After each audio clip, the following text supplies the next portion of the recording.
So Deep Cover is directed by Bill Duke, starring Lawrence Fishburne and Jeff Goldblum, about a cop, Russell Stevens Jr., who goes undercover as drug dealer John Hall. The film opens up in 1972. Russell is in the car with his father as a child, and you learn his dad is a drug addict who gets killed in a liquor store robbery. The film then cuts to 1992, and I think what's important to note here is that not much changes in this world. Sure, technology grows, leaders change, music evolves, people rise, people die, but history repeats. The common denominator in the human story is that life goes on, and life goes on in patterns. The world doesn't change, especially not in low-income communities. Drugs, violence and poverty are the theme tune to most of our lives, and from when Russell loses his father to 2 decades later, his environment has remained. But not only does the world repeat, so do people and their behaviour. We learn that Russell doesn't even drink because of his dad, and that's something I relate quite heavily to. Sure, my dad didn't die getting shot during a liquor store robbery, but he is an alcoholic, and it had irreversible effects on my childhood that have forever tainted my view of alcohol. Hence why I've never drank in my life, and I never plan to. Too many people become their parents, and I had to kill that cycle immediately.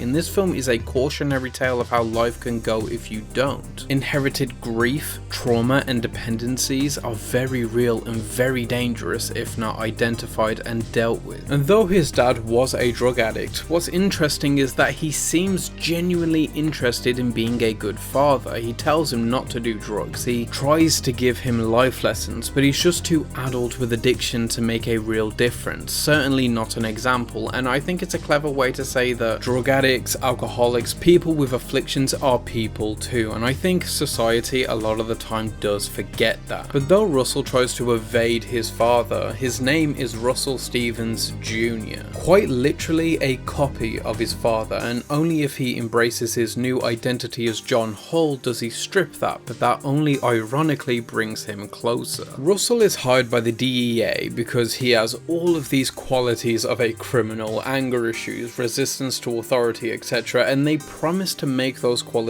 virtues by going undercover. But it's a slippery slope in using repressed traits in that way. Sooner or later they just become who you are. Because who you are is how you act, not what you think. How you're perceived is what your legacy will be. So by forcing yourself to enhance your worst qualities, after some time you will just become your worst self. You find out that one of the main antagonists of the film, David, played by Jeff Goldblum, is visibly uncomfortable with seeing a man die, whereas Russell has had a fair amount of experience with seeing people violently die, as far back as seeing his dad getting shot in front of him as a child. This creates an interesting dynamic where he seems to fit in this underground hell more than the person he uses as a gateway into it. Finding your place in the world can be difficult. Some people always knew what they were going to be and did it. Some knew and never got there, some thought they knew, some have no idea. But in some very interesting cases, like in the case of Russell Stevens, some thought they knew and attained it, were happy and comfortable until they realized that when they had a taste of something else, what they always believed they wanted was a fairy tale they told themselves. Russell Stevens Jr. always wanted to be a cop, always wanted to fly straight and become everything his father wasn't, but what he didn't know was that what he actually wanted was to be John Hall. He undergoes a physical transformation from this clean-cut cop with a straight posture and an assertive tone in the intro to this rugged and stylish guy with a laid-back physique. And you'd think this would be only part of the disguise, but you see as he continues to go back in to give briefings, he continues with the same identity. And gradually over the course of the movie, he allows that identity to take him over completely, to the point of disobeying direct orders and then reckoning with the fact that everything he thought he was doing was actually having the reverse effect. He wasn't taking down drug dealers and cleaning the streets, saving generations of disenfranchised black people and people of colour, even white people of lower economic status. He was perpetuating the problem under government orders. He served crack to that community and hasn't saved anyone. People have died, his own people, people who looked like him, and not only have people died, he's killed people that look like him. And his consolation grand prize for it all is maybe some connections in Washington. He's no longer a cop pretending to be a drug dealer, he's a drug dealer pretending to be a cop, and he's had enough. He makes his choice and becomes John Hall permanently. But with this decision, he takes his first drink of alcohol, he takes cocaine for the first time, and he finally knows what he wants for certain. This all goes back to one very important line said in this movie, and it's spoken in the first few minutes. Else how you expect to get what you want if you don't know what the hell you want, huh?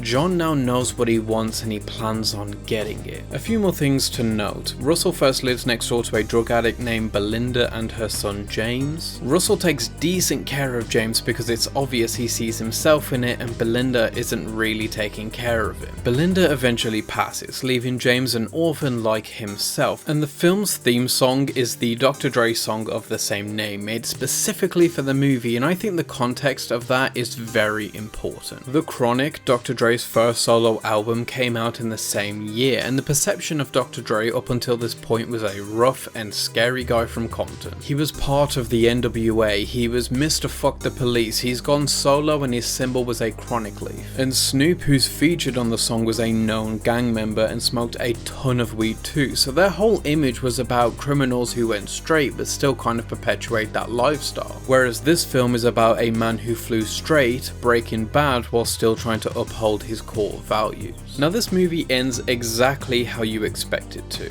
A deal gone bad, someone close to Russell gets hurt, and he flips back to good, once again realigning himself with who he always tried to be, once again trying to break the cycle. The only problem is that he can't fully do that anymore. He's been John for so long that he can't quite get rid of him now, it's part of who he is. Like I said, who you are is how you act, not how you feel. He's acted like John for so long that he may still feel deep down he's more Russell than John, but he can't take away his experiences. He is still visibly more John Hall than Russell Stevens in the end. He kept the beard, the attire, the jewelry, and the attitude. He's completely transformed, but he does try to move forward despite this. He looks after James and exposes the government's involvement with the drug trade, finding a middle ground between the two identities. Overall, I think this movie is an incredible demonstration on generational trauma and the cyclical nature of personalities. It's a brilliantly directed piece with star performances from everyone involved, and it never lets up on being entertaining and gripping.